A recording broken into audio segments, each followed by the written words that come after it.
E aí vou te dar novamente bom dia a todos vocês e pedir para a nossa Prícila começar com a leitura do Pastorino e a nossa prece inicial, por favor, meu anjo. Lá, a página inicial hoje, Pastorino, nos diz o seguinte: não se escravize a opiniões da leviandade ou da ignorância. Não importa o que os outros pensam ou dizem de nós. O que verdadeiramente importa é aquilo que realmente somos. Tenha sua consciência tranquila, mesmo que seja condenado. Não se esqueça de que Jesus foi o condenado e Herodes foi o vencedor momentâneo. Mas responda: qual dos dois foi verdadeiramente o vencedor? Pode fazer a prece? Então, assim, que possamos fechar os nossos olhos ou deixá-los abertos, mas nos conectando com Deus, esse Pai de amor, de justiça, de bondade, de todas as qualidades que nós nem sabemos enumerar porque não entendemos, por conta da nossa inferioridade. Agradecemos ao nosso Mestre Jesus, que nos abençoa a cada dia, a Maria de Nazaré, nossa Mãe Santíssima, aos benfeitores espirituais responsáveis por este estudo e aos nossos anjos da guarda, que eles possam nos proteger, que eles possam nos intuir e que possamos escutar o conselho deles. E, Senhor, que essas bênçãos que são derramadas sobre nós possam se espalhar, né, em todo o nosso lar, na nossa vizinhança, que possa abençoar a Kátia, que não está aqui conosco, e todos os seus amores e desafetos. Abençoe aquelas pessoas que se encontram nos hospitais, nos asilos, em situação de rua. Abençoe os governantes do planeta, Senhor, para que eles possam sempre promover o amor. E, Mestre, pedimos também que os médicos espirituais fluidifiquem as nossas águas, colocando o lenitivo necessário para o nosso corpo físico, espiritual e mental. E assim, Senhor, pedimos a tua permissão para iniciarmos o evangelho de hoje. Que assim seja, graças a Deus. Obrigado, graças a Deus. Pri, pode dar início.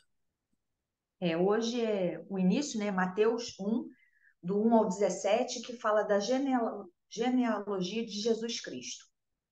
Livro da geração de Jesus Cristo, filho de Davi, filho de Abraão. Abraão gerou a Isaque, Isaque gerou a Jacó, e Jacó gerou a Judas e a seus irmãos. E Judas gerou de Tamar a Farés e a Zará. E Farés gerou a Esrom, e Esrom gerou a Arão. E Arão gerou a Nimadab, e a Nimadab gerou a Naasson. E Naasson gerou a Salmão.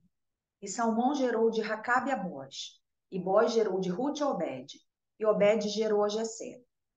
E Jessé gerou o rei Davi, e o rei Davi gerou a Salomão, da que foi mulher de Urias. E Salomão gerou a Roboão, e Roboão gerou a Abia. E Abia gerou a Asa. E Asa gerou a Josafá, e Josafá gerou a Jorão, e Jorão gerou a Osias. E Osias gerou a Joatão, e Joatão gerou a Acais, e Acais gerou a Ezequias. E Ezequias gerou a Manassés, e a Manassés gerou a Amon, e Amon gerou a Josias. E Josias gerou a Jeconias e a seus irmãos, na deportação para a Babilônia. E depois da deportação para a Babilônia, Jeconias gerou a Salatiel, e Salatiel gerou a Zorobabel. E Zorobabel gerou a Abiúde, e Abiúde gerou a Eliaquim, e Eliaquim gerou a Azor. E Azor gerou a Sadoque, e Sadoque gerou a Aquim, e Aquim gerou a Eliúde. E Eliúde gerou a Eleazar, e Eleazar gerou a Matã, e Matã gerou a Jacó. E Jacó gerou a José, marido de Maria, da qual nasceu Jesus, que se chama o Cristo. De sorte que todas as gerações, desde Abraão até Davi, são 14 gerações. E desde Davi até a deportação para a Babilônia, 14 gerações. E desde a deportação para a Babilônia até Cristo, 14 gerações. Pri, Nas minhas... antes de você começar, eu só quero chamar a atenção para uma coisa. Ele faz toda essa genealogia, ele narra tudo, mas aí lá no final gerou a José. José, que segundo a crença cristã, na verdade é padrasto de Jesus, não é o pai. Só para chamar a atenção só para isso. Pode dar prosseguimento.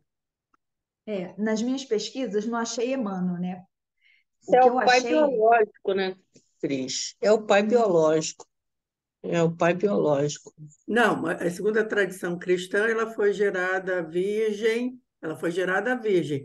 Ele, na realidade, é o pai de criação, ele não é o pai biológico de Jesus, tá? A segunda tradição Mas, cristã, ele não é o pai biológico de Jesus. Jesus foi gerado pelo Espírito Santo. Eu queria chamar a atenção ah, para isso, tem diretamente outro de Deus. nome, né? Ele é uma paternogênese, mas aí continua, vai, Pri, depois eu vou voltar é, nisso. tá, eu acho que no pastorinho deve ter milhares de explicações, né? Por conta dessa numerologia toda. E aí o que eu achei não era de Emmanuel. É um livro que foi editado pela FEB, né, que o nome é Da Manjedoura a Emaús, Wesley Caldeira. E aí ele vai falando muitas coisas. Assim, eu não consegui entender muito bem não, mas eu vou passar mais ou menos o que eu entendi. É o capítulo 5 que fala assim, ancestrais. Aí ele cita Isaías 11, capítulo 11, versículo 1. Do tronco de Jessé sairá um rebento e das suas raízes um renovo.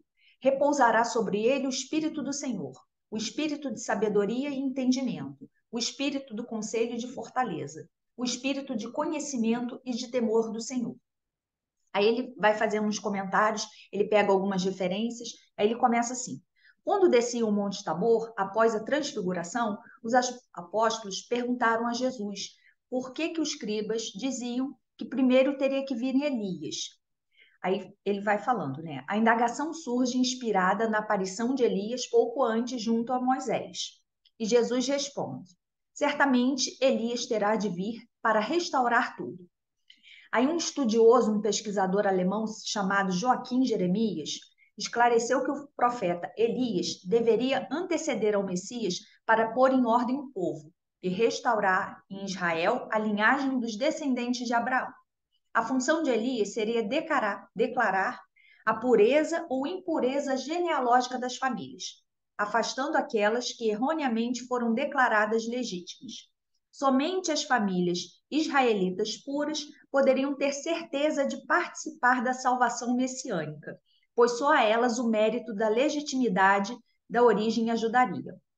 O profeta Elias, segundo pensavam, estava incumbido de anotar no livro o casamento no qual um dos cônjuges não se mostrasse semelhante ao outro em termos de pureza, constituindo uma descendência ilegítima. Acreditava-se que apenas os filhos legítimos de Abraão estava reservada a conquista do reino de Deus. Aí ele vai continuando, né? Ele diz que João Batista alertava quanto a esse engano. Produzi então fruto digno de arrependimento e não penseis que basta dizer, termos por pai o Abraão. Pois eu vos digo que mesmo destas pedras Deus pode suscitar filhos a Abraão. O machado está posto à raiz das árvores, e toda árvore que não produzir bom fruto será cortada e lançada ao fogo. Isso está em Mateus 3, 8 a 10. E aí João quis dizer que todos os seres humanos estão submetidos às mesmas leis, sendo mérito pessoal, o bom fruto, o critério certo de alcançar o reino de Deus, que é algo bem lógico, né, de acordo com o que a gente estuda. Mas ele continua. A concepção dominante, porém, ensinava que os méritos de Abraão e dos demais patriarcas se transmitiriam a todos os descendentes puros. Aí ele vai falando, né? Ele cita um oráculo e fala que essas questões, né, essas tradições genealógicas eram orais, tinham arquivos públicos e particulares, né, que podiam se fazer pesquisas de acordo com isso. Porém, sob a perspectiva do futuro, a legitimidade da origem fornecia o mérito para a salvação, né, mais imediato, definia a posição social do indivíduo. Então, ele dizia que a descendência legítima gerava cidadania israelita. E aí o clero, né, os sacerdotes e levitas e outros indivíduos de sangue puro constituíam o Israel íntegro, isto é, o Israel verdadeiro. Então, ele falava que ele vem citando que até para alcançar postos públicos, né, ele tinha, tá lá na administração pública, dependia dessa prova, dessa pureza. Aí ele fala, ele continua mais um pouco. A respeito da pessoa com imperfeições na série de seus antepassados, dizia que ela tinha possuía presa a si uma cesta de répteis. Num contexto mais comum dos israelitas, procurava conhecer a linhagem dos seus ancestrais, pelo menos os 4 últimos, né, as 4 últimas gerações. E aí ele vem falando, né, que todos eles queriam ser lá da origem de Davi e que ambos procuravam, né, pelo direito da família, ligar o filho do carpinteiro José, residente em Nazaré, ao maior dos reis judeus, Davi, que nasceu em Belém. Mas tem um momento que eu pulei umas partes, em que ele vem falando que queriam fazer isso com Maria, para Maria ter essa descendência. Não sei o que o pastorino vai falar. E aí ele diz que tanto porque Mateus registrou isso e Lucas também. E eles têm diferenças, têm divergências, porque um diz um número e o outro diz outro número. E aí ele vem falando que a questão que não faltaram historiadores fazendo essas interpretações. Aí esse Joaquim continua, né? Ele descobriu que tinha alguns casos de falsificações na história das genealogias em Israel. Apesar disso, ele chama atenção para a dificuldade de construir tudo isso. Imagine, naquela época, né, que não tinha nada documentado, era muito mais difícil. E aí ele diz que uma é preferível à outra, mas não tem que invalidar nenhuma dessas listas. E, por fim, ele vem fazendo uma citação, ele diz assim, para Renan, é um livro de 2003, página 258, que eu não sei qual é o livro, porque eu não olhei lá a bibliografia, mas está nesse livro de Emaús. Para Renan, não há grande fundamento que não repouse sobre uma lenda. Nenhum grande acontecimento da história se passou, sem que desse motivo para um ciclo de fábulas. Jesus não pôde, mesmo querendo, interromper essas criações populares. Daí os erros e contradições das genealogias informadas por Mateus e Lucas parecem demonstrar que elas foram elaboradas e reelaboradas aos poucos, com base em tradições populares. Então ele só vem citando, né, essa questão toda da genealogia de Jesus. E o mais importante não é saber, né, se Jesus veio, de quem ele veio. O importante é a questão moral que ele nos ensinou, né? Mas tem essas partes, e aí Emmanuel não falou nada sobre isso, não. Vou deixar aí, porque Pastorino deve explicar um pouquinho melhor. Então, acho que o importante que você falou foi essa parte de que, como naquele tempo não tinha essa documentação toda, na realidade isso aqui está existindo no reino da fábula. É muito provável que os evangelistas queiram ter forçado essa ligação de Jesus lá com Abraão, com o rei Davi, até para dar essa realeza, né? Esse sangue real àquele que seria o Salvador. Mas isso muito provavelmente fica no reino da fantasia, ou aí eu vou partir de uma análise pessoal, porque tudo que a gente vem estudando em termos de Pastorino vem sempre trazendo para a gente uma interpretação que leva para digamos, uma interpretação mais mística da numerologia, hoje desculpe que hoje eu não estou legal com palavras, meu cérebro, às vezes, depois da Covid, ele fica nessa coisa da cognição. Na raiz das palavras, lá atrás, na origem da palavra, na significação dos nomes, etc. e tal. Então, aqui, nessa parte, ele não vai fugir disso. Ele vai trazer de novo essa interpretação. E ele vai trazer aqui a coisa da numerologia e também do simbolismo. Não atento a essa coisa da realeza, da ascendência de Jesus, mas mais a coisa da numerologia e da simbologia. Bom, eu vou ler primeiro e depois a gente conversa a respeito, tá bom? Então vamos lá. Antes de atingir o grau de elevação indispensável ao grande encontro interno, a criatura humana necessita ter passado por numerosas experiências terrenas, em vidas sucessivas sem conta. De qualquer forma, o número 42, para o qual Mateus chama nossa atenção, e que nada em de histórico revela-nos a divisão de 3 séries de 14, ou seja, 6 séries de 7, divididas de 2 em 2.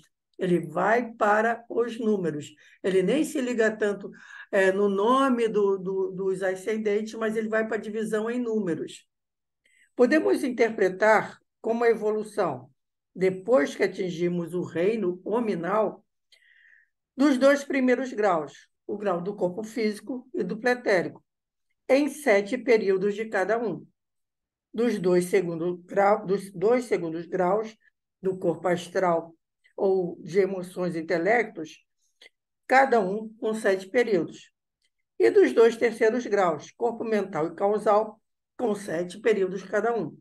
Tudo depois que está pronto é que pode a criatura atingir o grau supremo, o 7º, no qual ainda permanecerá por mais 7 estágios, completando a série mística de 49, 7 vezes 7, para passar ao grau superior de libertação final das encarnações no mundo animal, das provações evolutivas. Aqui eu tenho que parar para falar uma coisa. Essa numerologia toda que ele fala, de passar tantas encarnações ali, tantas aquilo, tantos estágios ali, 49, 7 vezes 7, isso aqui são conclusões do Pastorino com esses estudos que ele fazia até do orientalismo, etc. e tal. A Cris Rivas aqui, pessoalmente, discorda, porque eu acho que tanto tem seres humanos que podem passar isso aqui bem mais rápido, por autossuperação, como tem seres humanos que vão estacionar 500 encarnações de uma coisa só, por teimosia, por uma série de problemas outros. Acho que não existe uma coisa definida de tipo um curso que a gente faz. Não, em 5 anos você se forma, não, porque depende. Evolução espiritual é uma coisa muito subjetiva e muito pessoal de cada um. Isso é Cris Rivas falando. Mas ele coloca o 49, 7 vezes 7. Vamos embora. De qualquer modo, são numerosas e variadas as vidas que precisam ser vividas. E o mais interessante é o versículo final da série, na qual está resumida a fase final da evolução. Jacó, o homem comum, gerou a José, o intelecto, esposo de Maria, ligado à intuição, da qual nasceu Jesus, a individualidade. O chamado Cristo, o eu interno. Com essa explicação, não queremos dizer em absoluto que Jesus tem encarnado nesses elementos, que são citados como seus ascendentes. Nada disso. O que aí está é apenas um simbolismo para nós, a fim de compreendermos que um espírito imaturo, não desenvolvido, ainda não poderá penetrar o pórtico do encontro. Antes disso, deve passar por toda a escala evolutiva humana. Daí o cuidado de todos os mestres, inclusive de Jesus, de não dar aos cães o que é santo, nem pérolas aos porcos. Isso está em Mateus 7, 6. E de revelar estas coisas aos pequeninos, ou seja, aos humildes, escondendo-as dos sábios. Isso está em Mateus 15, 25. Quem julga saber tudo ou saber muito está tão inchado de vaidade que não consegue perceber a voz de Deus, o espelho e exemplo da humildade máxima que possamos conceber. Nessas vidas que vivemos, experimentamos todas as situações dentro do nosso raio específico, da riqueza à pobreza, da posição elevada à humildade, da atuação virtuosa às quedas que ensinam a humildade, passando, por vezes, a corpos masculinos e femininos. Por isso, nos ascendentes de Jesus, encontramos todas as castas, reis e mendigos, mulheres virtuosas e meretrizes, senhores e escravos. A experiência tem que ser completa. Seria possível, mas nos alongaríamos demais a aprofundar o estudo, examinando e analisando o significado de cada um dos nomes citados e suas posições históricas. Vejamos apenas alguns. Mateus cuidou de sublinhar as divisões com nomes extraídos da história. Assim, dá-nos o ponto de partida, ou seja, os primeiros passos da centelha divina no homem. Em Abraão, primitivo nome que significa pai da exaltação, mas que posteriormente foi mudado para Abraão, era Abrão, depois virou Abraão, né? Isto é, pai da multidão. Observe-se que Abraham, o radical de Brahma, no hinduísmo, e se dividirmos, Abraham significa pai Ra, o conhecido Ra dos egípcios. Aí são aquelas associações que Pastorino faz. Pai da multidão, ou seja, a origem da matéria que se multiplica na separatividade, onde se inicia a evolução, desenvolvendo-se o corpo físico e o duplo etérico, o mineral e o vegetal. O segundo grupo é iniciado por Davi. cujo nome significa o bem-amado. É o princípio e desenvolvimento do corpo astral, ou seja, animal, sede das emoções, sede do amor e do intelecto do homem, fazendo chegar ao clímax as emoções e o raciocínio. Recordemos-nos do início da vida de Davi, que foi como pastor, amando os animais e vivendo entre eles, e a final de sua vida como rei da criação, homem intelectualizado. Autor lírico dos Salmos, em que canta intelectivamente a glória de Yahvé. O terceiro período retrata o espírito dos dois últimos passos, quando, desejando libertar-se, ainda se vê preso no cativeiro da Babilônia. Babel significa confusão. São os estados da dúvida, de inquietação, de hesitação do intelecto, que sente não ter capacidade de compreender nem de explicar o que é divino. Quando descobre que tudo aquilo em que acreditou há milênios como sólida e duradoura matéria é, de fato, ilusório e passageiro. O cativeiro da Babilônia só chega ao final da era de Davi, isto é, quando, estando bem desenvolvidas as emoções e o intelecto, o espírito pode descobrir que se acha em cativeiro. Até então, adorava sua gaiola dourada, seu corpo físico, sua intelectualidade.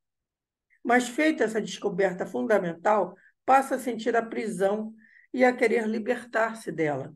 O espírito volta, então, a viver na terra prometida, e, embora ainda prisioneiro do corpo e das sensações físicas, sabe que pode escapar de seus domínios, abandonando conscientemente os veículos inferiores, vivendo na luz gloriosa dos veículos da individualidade.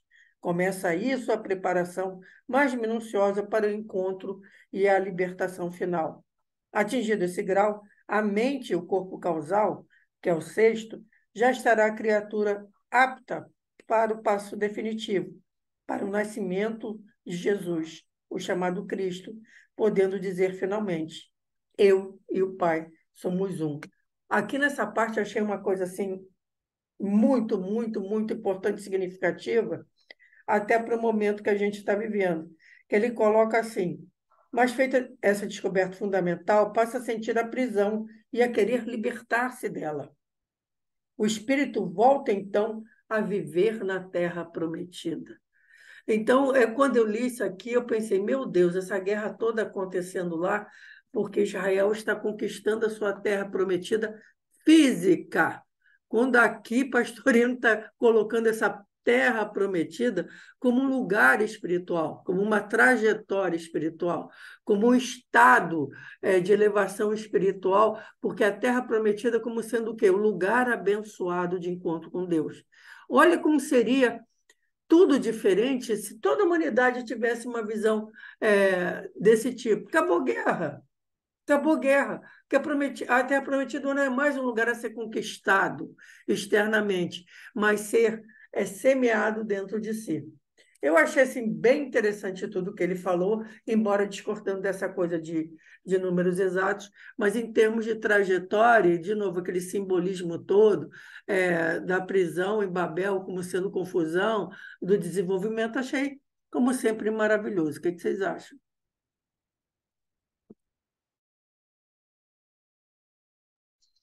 Eu não entendi nada, só entendi essa parte aí que você falou agora, que eles até hoje são muito literais, né? E, não levaram isso para um nível subjetivo, né, de espiritualidade. E fico pensando aqui, né, porque eu conheço até assim a bisavó, né, assim, paterna, que materna eu nem conheço, sei que a minha bisavó se chamava Ritinha e que ela era indígena, assim, né, era descendente de indígenas em Minas, né, em Minas Gerais.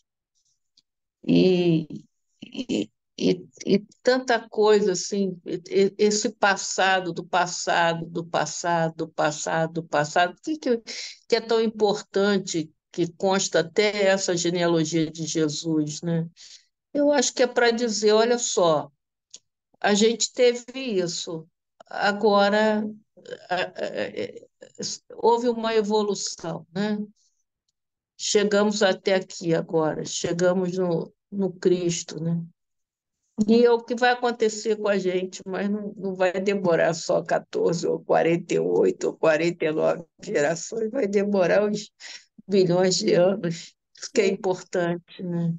sim. O que ele narrou aqui é porque ele sempre fala nessa coisa dos sete corpos do ser humano. Ele vai do corpo físico, do pretérico, corpo astral, corpo mental. Então, ele fez uma analogia dessa divisão que foi feita entre a genealogia de Jesus em séries com a evolução dessas séries, desde da concepção da vida, né? Do surgimento do espírito enquanto ser vivo, que vai subindo, subindo, passando por essas fases todas até chegar no reino nominal, quando ele vai desenvolver o sentimento e o intelecto superior. É basicamente isso que ele falou aqui. Mas aí ele coloca em estágios pré-definidos, que eu volto a dizer, que aí eu não concordo. Priscila quer falar alguma coisa também, meu anjo? Cristiano, você estava falando sobre essa questão aí da sete. De repente, ele, quando pensou nisso, ele fala que são fases, né? Mas cada indivíduo, a gente sabe que nós somos individualidade, cada espírito é único. Então, sei lá, eu posso, para chegar numa primeira fase, eu posso gastar, sei lá, 30 encarnações.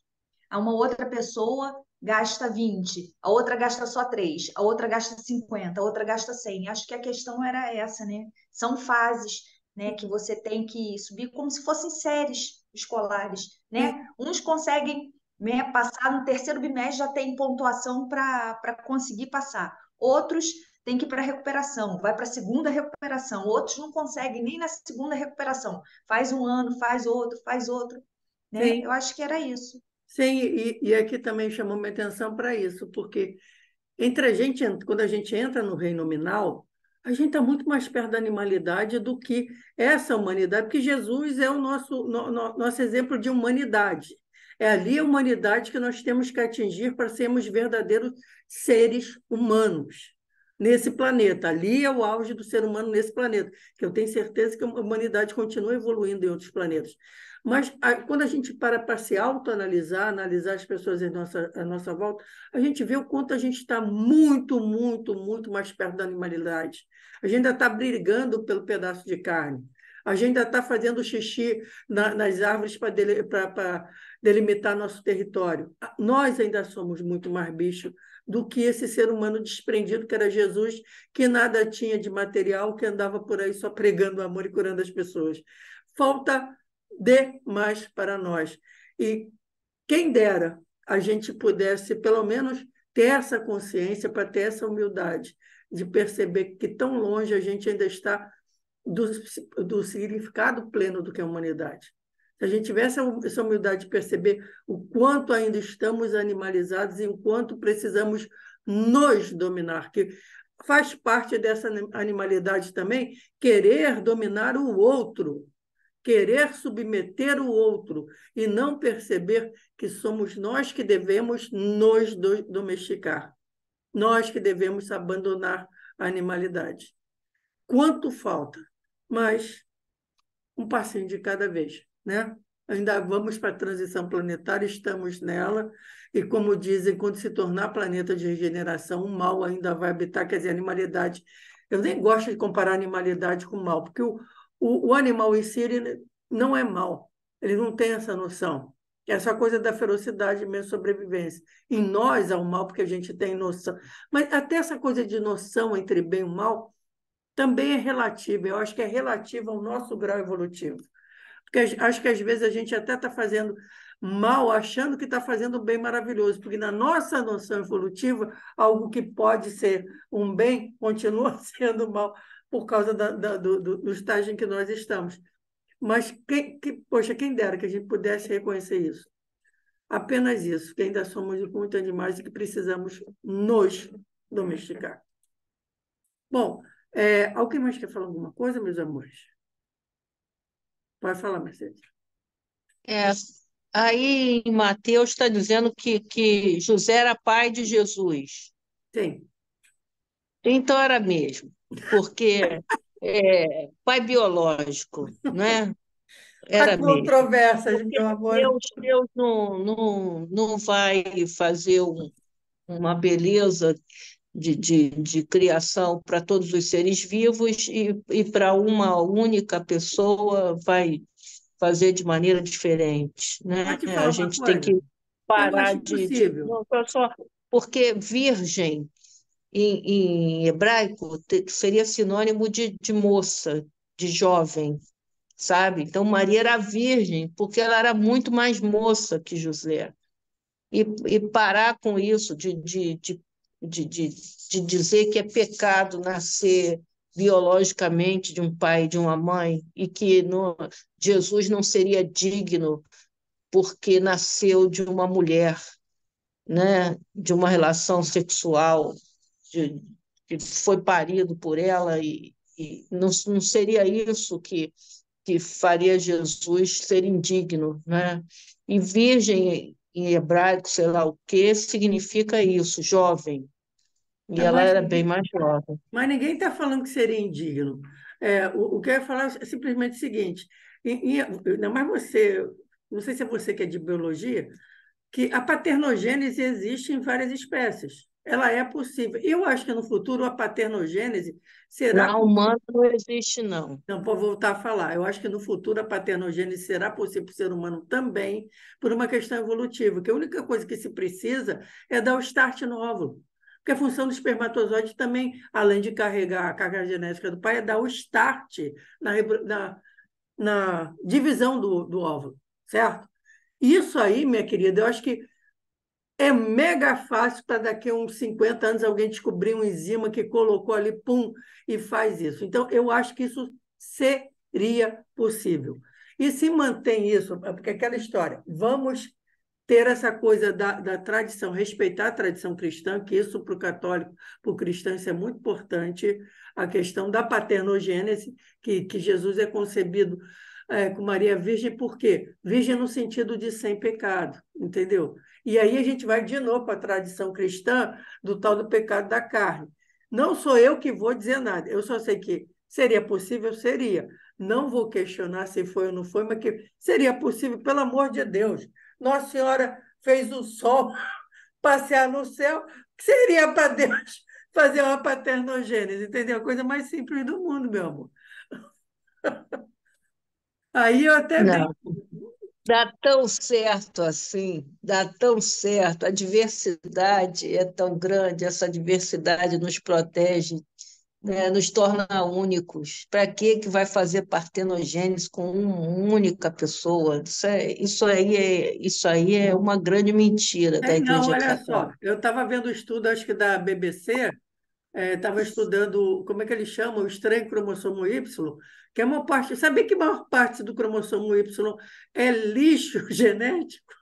Eu achei aquilo fantástico, eu não acabei de ler isso, não. Eu preciso acabar de ler, porque quando eu li, eu ri tanto, falei, pô, explica muita coisa. Explica o surfista ferroviário, explica empinar moto, explica entrar num galeão de madeira de 50 metros para cima, se lançar num oceano para atravessar um oceano, explica entrar numa navezinha de papel alumínio para tentar voltar para a Terra, explica muita coisa, entendeu? Mas aí, vamos deixar essa história aí da concepção de Jesus para lá. O que importa é essa coisa da evolução. Um dia isso tudo vai ser explicado. Quem somos nós na fila do pão da ciência para isso? Então, se ninguém quer mais dar nenhum adentro, como já está faltando só 2 minutos e meio, eu vou pedir para a Pri encerrar o estudo de hoje. A gente vai dar sequência como combinado. A próxima vai ser, então, Mateus de 7 a alguma coisa, certo? Mateus 1, de 7 a alguma coisa. Pri, por favor. Então, assim, fechamos os nossos olhos, agradecemos a Deus por essa oportunidade benfazeja, por esse estudo abençoado, né, por essas bênçãos que são derramadas sobre nós, sobre a nossa família, que isso possa se espalhar por toda a humanidade, Senhor. Porque todos nós que aqui estamos precisamos desse teu amor, desse teu carinho, desse teu cuidado, sabendo que o Senhor não nos abandona, sabendo que nós e que às vezes estamos fora do foco, né? Fora do pensamento positivo. Então, que possamos, né, nesse mar de tanta confusão, de tanta briga, de tanta violência, que possamos ser uma semente, Senhor, uma sementinha do amor, que possamos cultivar a paz nas nossas atitudes, nos nossos pensamentos, espalhar esse amor que nós precisamos, né? Porque gentileza gera gentileza. E assim, mestre, pedimos a tua permissão para finalizarmos esse evangelho abençoado da semana.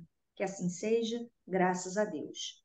Graças a Deus, tem 1 minuto e ainda quero dar um adendo. Tem um livro espírita, se não me engano, é Lúcio, que fala da beleza inigualável de Maria. Ele se apaixona pela beleza inigualável de Maria.